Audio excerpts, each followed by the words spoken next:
অনেকে টুপি চায় আমার কাছে, যদি টুপি দেন তো এই টুপিটা আজকে যে কোনো একজনকে হাদিয়া দিব।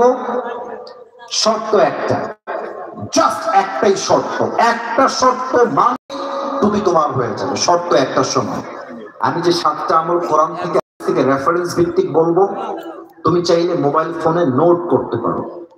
না অহংকার না, এটা আমি নিজে আমার নিজের জন্য অর্ডার দিয়ে পাকিস্তানের কোম্পানি থেকে নিজে নিয়ে আসছি, পাকিস্তান থেকে অর্ডার দিয়ে।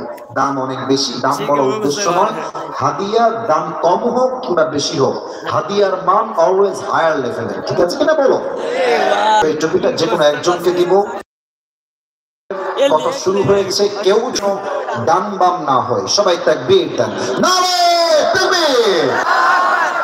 এই আত্মা হলো মোট 3 প্রকার। 1 নাম্বার হলো সুস্থ আত্মা, 2 নাম্বার অসুস্থ আত্মা, 3 নাম্বার হলো মৃত আত্মা।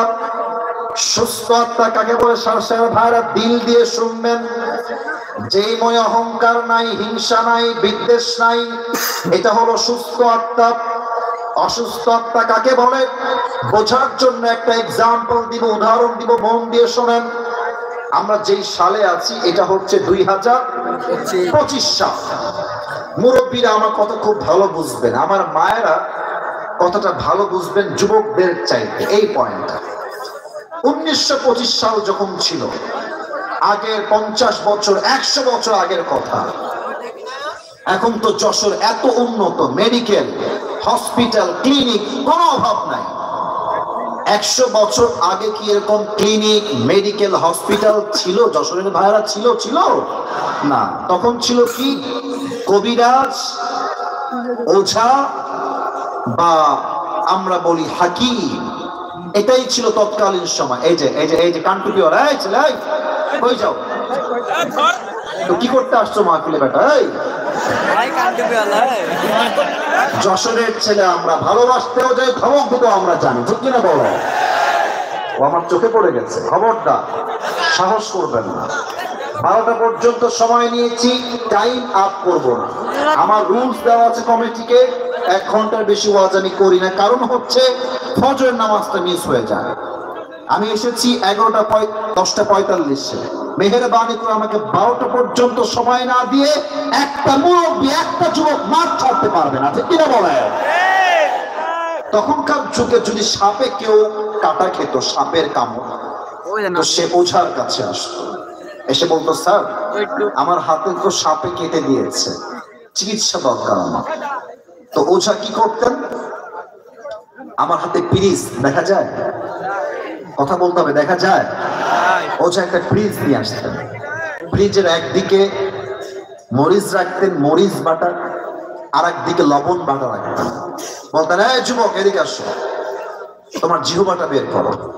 যুবকটা জিহ্বা বের করতো, ওঝা এখান থেকে মরিচটা নিয়ে তার জিহ্বায় দিত, আর বলতো, এই সাপে কাটা যুবক, তোমার মরিচের ঝাল কেমন লাগে বলো। তো যুবকটা যদি বলতো যে স্যার আমার কাছে তো মরিচের স্বাদটা কেমন যেন পাইনসা লাগে, ঝাল লাগে না, তখন ওঝা সাহেব বুঝে ফেলতেন যে এটা কোনো ধরা সাপ নয়, এটা কোনো বিষ। ভাল লাগে মসজিদের সভাপতি হইতেও ভাল লাগে, মসজিদের সভাপতি হইতেও ভাল লাগে, আমার সুদের টাকা খাইতেও ভাল লাগে। হ্যাঁ, অসুস্থ দিন ভালো খারাপ কোনটা টের পায় না, ইমানের স্বাদ নষ্ট হয়ে যায়। 2 নাম্বার অসুস্থ। 3 নাম্বার আরো বড় মার। আমি তো বলি যে যদি আপনি আমার পুরো ওয়াজটাকে ভাগ করেন পার্সেন্ট দিয়ে, এখন যেটা বলবো এটা পুরো এই মৃত আত্মার মানুষ কুকুরের চাইতে নিকৃষ্ট। কলিজার ভাইরা, আচ্ছা বলেন তো পৃথিবীতে সৃষ্টির সেরা জীব কারা? মাশাআল্লাহ, রাইট আনসার। বলেন সবাই কারা? মানুষ।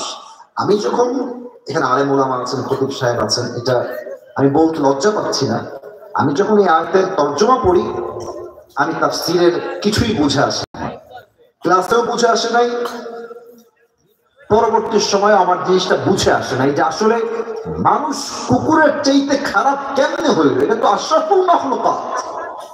একদিন ঢাকার